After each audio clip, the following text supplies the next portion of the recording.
In this class, I will discuss refraction through convex surface for virtual image when object is at rarer medium. কি কৈছো অবজেক্টটো আমি অবজেক্টটো rare মিডিয়ামত ধৰিছো আৰু virtual মানে অখত প্ৰতিবিম্ব গঠন হ'ব I is the image কেনেকৈ ইমেজ প্ৰডিউচ হ'ল এইখন হ'ল spherical surfaceখন কেনেকুৱা spherical surface is convex আৰু অবজেক্টটো ইয়াত আছে O is object ঠিক আছে ইয়াৰ আগতে আমি আলোচনা কৰিছিলো same in that case image is real ইয়াত আমি ইমেজটো ভাৰ্চুৱেল ধৰিছো অখত প্ৰতিবিম্ব আগতে আমি ইমেজটো ধৰিছিলো ইয়াৰ আগৰ লেকচাৰটোত মই ইমেজটো ধৰিছিলো ৰিয়েল ইমেজ ইয়াত আমি ভাৰ্চুৱেল ইমেজ ধৰিছো ৰিয়েল ইমেজ হলে এইফালে হ'ব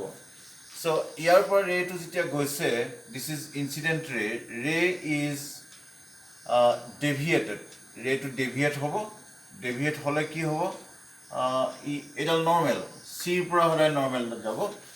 deviate hoy f hole gusi gol jabo lagile sida sidi gol f hole goi yat ami bekol tak tanilu so f hole gole at hole kitio yat principal axis logot log ne lage hekarne tak ami bekole puthi asu এডাল হল incident রে এডাল reflected ray এটা medium a medium to reflective index μ2 আৰু a medium to reflective index μ1 এটো rare medium পাতল মাধ্যম এটো ঘন মাধ্যম এই গুটিটো গ্লাস বুলি ধৰি লোৱা আৰু এটো এয়াৰ বুলি ধৰি লোৱা অবজেক্টটো আছে পাতল মাধ্যমত ধৰি লোৱা এয়াৰ অবজেক্ট আছে ইয়াৰ পৰা পোহৰৰ ৰশ্মি গল ৰশ্মিটো বেন্ড হৈ গল যাব লাগিছিল এইফালে গল বেন্ড হোৱাৰ লগে লগে r2 এটো i টো কাৰ লগত আমি ড্ৰ কৰিছো নৰ্মেল ডাল কৰ পৰা গৈছে সেন্টাৰ অফ কাৰ্ভেচাৰ পৰা হলা নৰ্মেল ডাল যাব সো নৰ্মেলৰ লগত যেটো এংগল কৰে হেটো i আৰু ৰিফ্ৰেক্টেড ৰেটোৱে নৰ্মেলৰ লগত যেটো এংগল কৰিছে হেটো r সো r হল এটো i হল এটো ঠিক আছে এতিয়া আমি যেহেতু রিফ্লেক্টেড রেটো পিছফাললৈ বহাইছো তেতিয়া হলে এডাল আসল ৰশ্মি নহয় এডাল অখত ৰশ্মি ভাৰ্চুৱেল ৰে সো ৰে ডালে ইয়াত যেটো ইমেজ কৰিব এটো ভাৰ্চুৱেল ইমেজ হ'ব so I is virtual image O is real object so এই কেছটোত আমি যেটো ইকুৱেশ্যন উলিয়াব লাগে আমি এটা ইকুৱেশ্যন পাইছিলো আগৰ ক্লাছটোত equation to কেনেকুৱা আছিল μ2 by v minus μ1 by u is equal μ2 minus μ1 by r so v u r এটা কি বস্তু u2 hall object distance object to এটো ইয়াৰ পৰা পোললৈকে এটো পোল যেহেতু এটো কাৰ্ভ সাৰফেস to এটো সেন্টাৰটো আমি পোল বুলি কৈছো পোলৰ পৰা অবজেক্টৰ যেটো ডিসটেন্স এটো u তাৰ পিছত ইমেজটো যেটো ডিসটেন্স এটো v আৰু ৰেডিয়াস অফ কাৰ্ভেচাৰ c ৰ পৰা পোললৈকে যেটো ডিসটেন্স এটো আমি r বুলি কৈছো তে আমি এনেকুৱা এটা ইকুৱেশ্যন উলিয়াব গৈ লাগে তা আগৰ লেকচাৰটো মই এইটো ইকুৱেশ্যন উলিয়াইছিলো তাত মাত্ৰ ডিফাৰেন্সটো হল তাত অবজেক্টটো ৰিয়েল ইমেজটো ৰিয়েল আছিল ইয়াত ইমেজটো virtual that is the difference যেহেতু আমি আৰু কি কৰিছো আলফা বিটা গামা ৰেকগনাইজ কৰিছো i আৰু r টো কলোৱে i টো কাৰ লগত এংগল কৰিছে সদায় নৰ্মেলৰ লগত কৰে কোনে কৰে ইনসিডেন্ট ৰে কৰে r টো নৰ্মেলৰ লগত কৰিব ৰিফ্লেক্টেড ৰে কৰিব r টো দেখা গৈছে i কে সৰু আলফা বিটা গামা নো কি বস্তু আলফা টো হল angle made by the incident ray with the principal axis ঠিক আছে beta is the angle made by the refracted ray with the principal axis gamma is the angle made by the radius of curvature with the principal axis so alpha beta gamma গম পালো যদি n point যেটো পয়েন্টত incidence হৈছে n পয়েন্টটো যদি p খুব ওচৰত থাকে এবিলাক যদি প্যাৰাক্সিয়াল ৰে হয় তেতিয়াহ'লে আমি এপ্ৰক্সিমেশ্যন কৰিব পাৰোঁ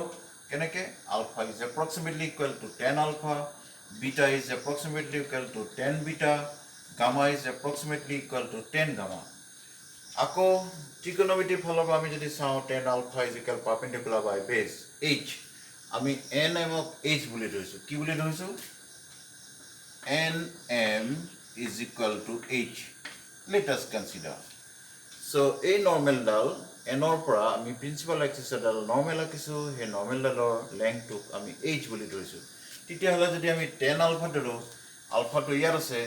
এই ট্ৰাইংগলটো ল'ব লাগিব in this right angle triangle what will happen perpendicular by base what is perpendicular H is perpendicular OM is the base so H OM ठीक है similarly we can have beta that is approximately equal to 10 beta is equal to H by IM কেনেকৈ হ'ল beta to A triangle টো আছে A triangle to হ'ল A big triangle to ইয়াত 10 beta যদি লওঁ আমি perpendicular H একে থাকিব base IM হ'ব base IM in the same way we can have gamma also in this triangle gamma 10 gamma is equal perpendicular is H gamma is equal MC okay or CM একেটাই কথা perpendicular by base base to whole MC ঠিক আছে so এইখিনি কৰাৰ পিছত আমি আৰু এটা বস্তু আহিব লাগিব লাষ্ট লেকচাৰটোত মই কৈছিলোঁ যে স্নেলছ ল according to Snell's law কি আছিল Snell's law টো আকৌ মই কৈ দিছোঁ Snell's law refractive index of second medium mu2 with respect to first is given by mu2 by mu1 এনেকৈ লিখিব পাৰোঁ is equal to sin I by sin R okay after cross multiplication we have mu1 sin I is equal to mu2 sin R আকৌ ইয়াত যদি এপ্ৰক্সিমেশ্যন কৰোঁ আমি পেৰাক্সেলৰে যদি N পইণ্টটো এমৰ খুব ওচৰত থাকে বুলি ধৰোঁ বা এই পইণ্টটো লাহে লাহে আমি ওচৰলৈ লৈ আনো তেতিয়াহ'লে আই এংগলটো সৰু হ'ব আৰ এংগলটো সৰু হ'ব in that case sine R will be converted as I sine আইটোক আমি অকল আই বুলি লিখিব পাৰোঁ আকৌ মিউটো চাইন আৰকো আমি আৰ বুলি লিখিব পাৰোঁ এতিয়া এই কুৱেশ্যনটোত আমি I আৰু R এইকেইটা পুট কৰি দিম আইটো কেনেকৈ পাইছিলোঁ I is equal in this triangle চোৱা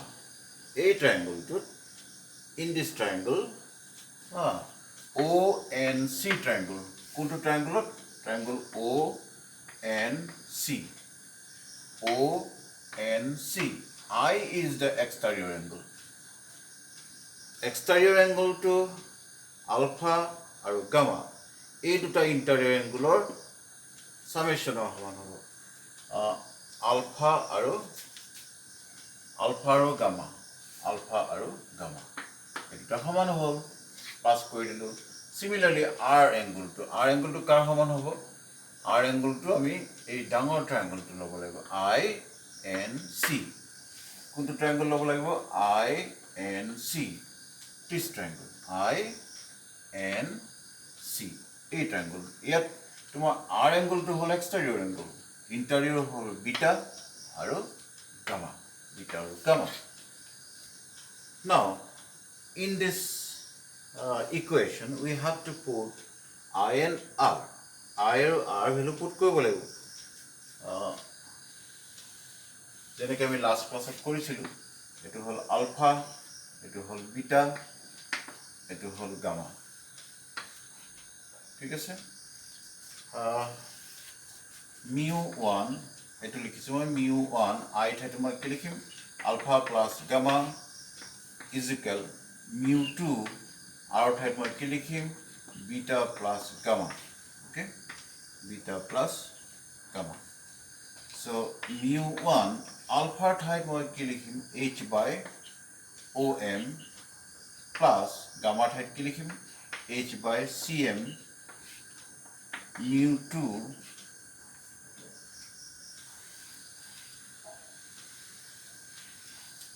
beta ঠাইত আকৌ লিখিম h by im plus gamma ঠাইত লিখিম h by cm ঠিক আছে H সবফালে H আছে কমন ললে ক্যান্সেল যাব mu1 এতিয়া আমি কার্টেসিয়ান সাইন কনভেনশন লগাব লাগিব OM মানে কি OM is approximately equal to OP যদিহে n পইণ্টটো p খুব ওচৰলৈ লৈ আহোঁ লাহে লাহে যদি লৈ আহোঁ তেতিয়াহ'লে p পইণ্টটো m পইণ্টটো p ওচৰত আহিব so n to যদি খুব ক্লোজ হয় if n is very close to p then m will be very close to p তেতিয়াহ'লে OM ৰ ঠাইত আমি OP বুলি লিখিব পাৰোঁ so OP মানে কি u মানে কি minus u object distance because Cartesian coordinate of ফালৰ পৰা এটো লেফটত আছে p টোক আমি অৰিজিন বুলি ধৰিব লাগিব ঠিক তেনেকৈ আমি cm মানে কি cm is approximately equal to cp মানে কি r to right hand side ত আছে গতিকে plus r হ'ব cm to হৈ গ'ল im ৰ ঠাইত আমি কি লিখিম im it is also equal to v to left ত আছে ইয়াক আমি im to আমি ip বুলি লিখিব পাৰোঁ ip is equal minus v so object distance আৰু image distance দুইটাই negative হ'ব because they are in the left hand side of p এতিয়া আমি ইহঁতৰ h বিলাকটো নাইকিয়া হৈ গ'ল om ৰ ঠাইত কি বহাম minus u 1 plus 1 cm ৰ ঠাইত কি বহাম r বহাম mu2 h2 to 9 1 im ৰ ঠাইত কি বহাম minus v plus h h2 to 9 cm ৰ ঠাইত আকৌ কি বহাম r বহাম হয় জানো so এইখিনি ইকুৱেশ্যন হৈ গ'ল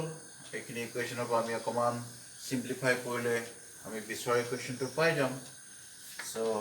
mu1 minus mu1 u plus mu1 r is equal minus mu2 v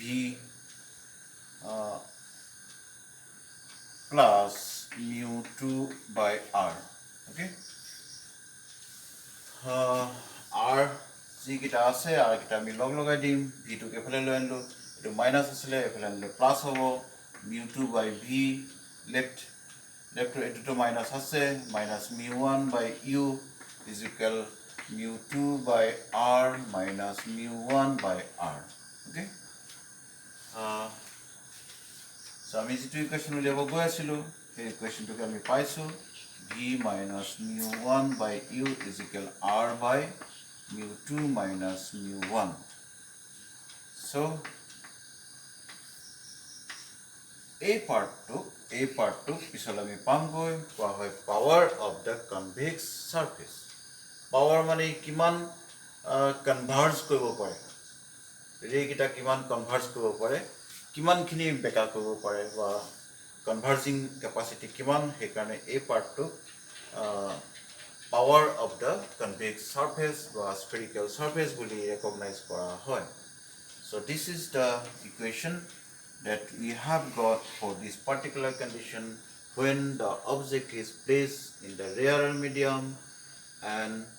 the virtual image is constructed, image is formed after refraction through this convex spherical surface.